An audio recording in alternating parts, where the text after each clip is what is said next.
পরে আসেন বেগম খালেদা জিয়া।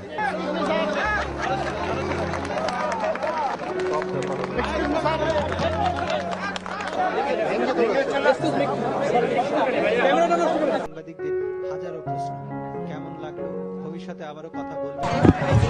দেখা হলো, খুব ভালো লাগছে।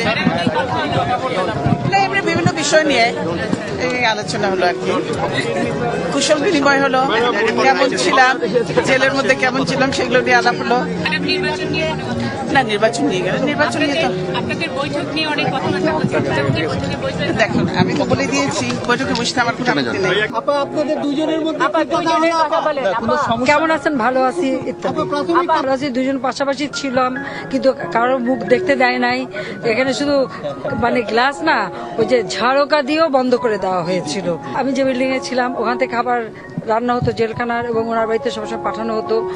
এই দুইটা টিফিন কেস যেহেতু একটা আমার কাছে আসতো, একটা ওনার কাছে আসতো, এই নিয়ে আলোচনা। আবার বসবেন, আগে তো কথাই বলতেন না, এখন এটা ঠিক না যে কথা বলতাম না, এটা ভুল। তবে বাস্তব অবস্থাটাও আপনাদের বোঝা উচিত।